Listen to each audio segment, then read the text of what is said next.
Relatos Selvagens é um filme argentino de 2014, dirigido por Damián Isifron e produzido pelos irmãos Almodóvar. O filme traz uma coleção de 5 histórias que possuem como fio condutor o modo como diferentes personagens ultrapassam a linha tênue que separa a civilização da barbárie. A última dessas 5 histórias se chama Até que a Morte nos Separe e retrata a festa de casamento de Romina e Ariel, no luxuoso salão Montserrat do Hotel Intercontinental de Buenos Aires. É bom avisar que daqui em diante a gente tem spoilers. Durante a primeira dança do casal, Romina descobre que o seu então marido Ariel a está traindo com a colega de trabalho que também foi convidada e está presente no salão, trocando olhares com seu marido. Todo o desespero e drama da peça cinematográfica retrata o caminho de Romina para a bancarrota emocional. Ela sobe ao telhado e aparenta estar na iminência do suicídio. Ele é um traidor! Ah, bem. Mas então aproveita e parte para outra. E as pessoas, bem, não pense que é a primeira mulher traída do salão. Além disso, se vai levar em conta a opinião dos outros, sabe? Tá dando mole, menina. O que te aconteceu é horrível. Eu não vou negar. Mas tem que seguir em frente.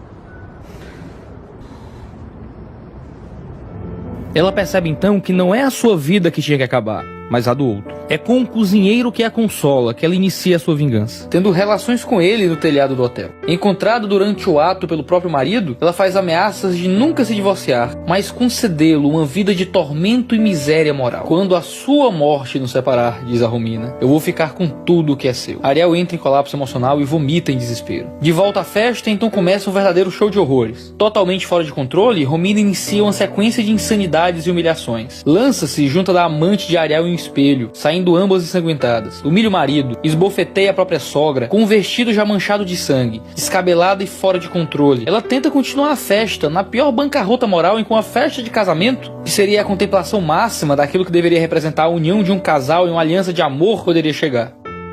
Ao fim do filme, depois que Ariel assusta todos com a faca e também manifesta alguma insanidade, ele chega diante de Romina, que está ao chão, em prantos, ferida por dentro e por fora. Ariel simplesmente abre os braços, como quem convida Romina a retornar à dança interrompida, no reconhecimento da dupla indignidade dos amantes. A ira transforma-se na mais visceral paixão, constrangendo os convidados que deixam lentamente a festa. Pode parecer bizarro, mas essa é uma das coisas mais bonitas que eu já assisti.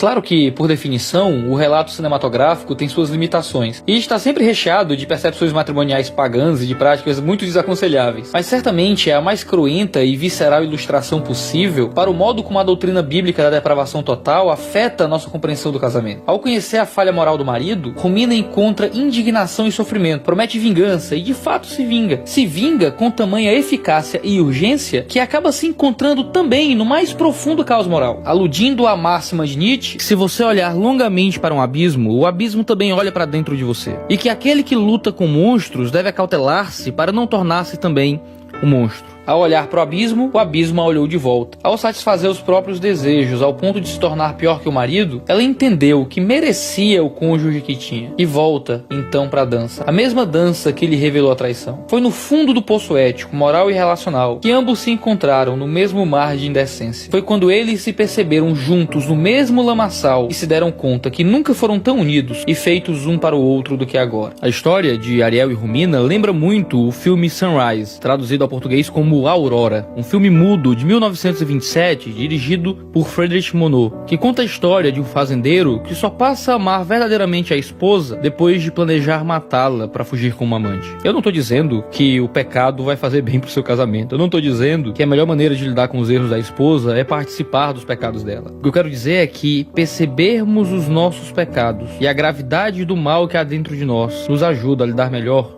com o mal que há no outro.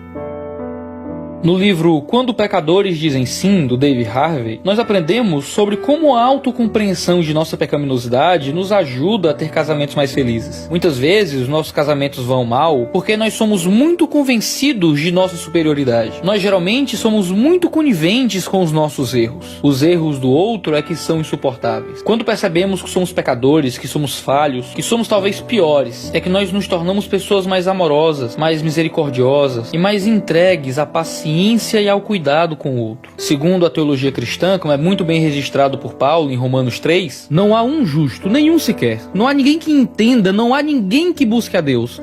Todos se extraviaram e juntamente se fizeram inúteis. Não há quem faça o bem, não há nenhum só. A garganta deles é um sepulcro aberto, enganam com a língua, debaixo de seus lábios há veneno de serpente, a sua boca está cheia de maldição e amargura, os seus pés se apressam para derramar sangue, nos seus caminhos há destruição e miséria, e não conheceram o caminho da paz, não possuem nenhum temor de Deus.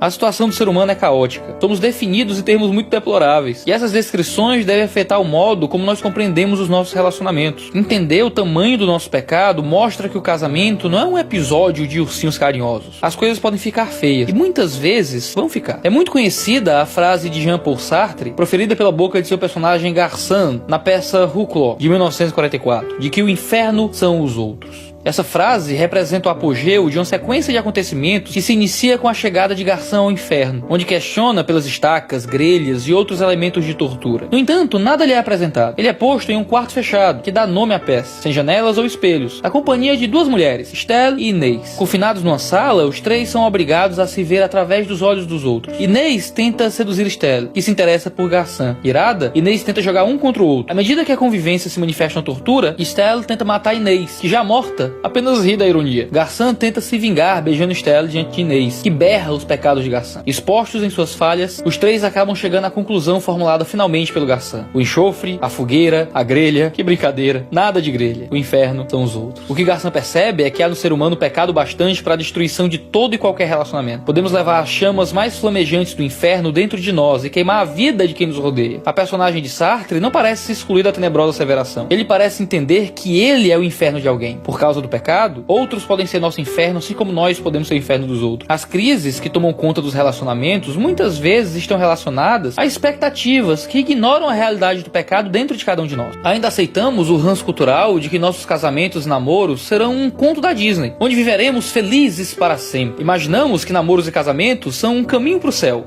um estágio onde, se eu escolher esperar, aquele que virá será meu príncipe encantado. Estaremos em um relacionamento por isso, um perfeito e santo. Lê do engano. É óbvio que as escrituras nos indicam várias formas como homem e mulher devem agir à imagem de Cristo em seus relacionamentos. É certo que não queremos casar com qualquer um, mas há outra realidade que muitas vezes ignoramos, que sabemos teoricamente, mas não aplicamos aos nossos relacionamentos. Quando dois cristãos se casam, são dois pecadores se unindo. Nossas expectativas quanto aos indivíduos devem ser mais baixas. Toda pessoa possui o potencial de nos decepcionar. Todo amigo tem o potencial de nos trair. Toda namorada pode nos destratar. Todo marido pode agir mal. As expectativas elevadas que atrapalham nossa interação com os outros atrapalham nossa visão de nós mesmos. Achamos-nos muito santos, muito crentes, muito espirituais. Lembro quando eu era adolescente e rejeitei uma jovem que queria ficar comigo e fui questionado por um parente de por que eu não ficava com ela. E eu argumentei que eu estava me guardando para alguém que valesse a pena. Esse primo olhou para mim, muito sábio, e comentou: certo, Iago, mas quem disse que você vale a pena? Não confie em você mesmo. Duvide sempre de si. Você deita e acorda na companhia do seu pior inimigo todos os dias. E não é sua esposa, não é seu marido, é você. Olhe para si mesmo com alguma desconfiança. Não ache que porque você está sendo sincero, você está realmente agindo da forma correta. Apenas uma boa compreensão da doutrina do pecado vai nos levar a uma verdadeira humildade que pode salvar os nossos relacionamentos da desgraça e da bancarrota. Você não é tão bom como você pensa. Não despreze a espiritualidade do homem ou da mulher que Deus colocou do seu lado. De fato, a doutrina do pecado pode salvar seu casamento. E só quando você entender que você não é tão bom como você imagina, você vai conseguir parar de olhar pro outro como alguém tão errado assim. Em Clube da Luta, de 1999, Tyler Durden disse que perder todas as esperanças era liberdade. Talvez seja perder as esperanças de sua superioridade moral, e pode libertar seu casamento de você mesmo.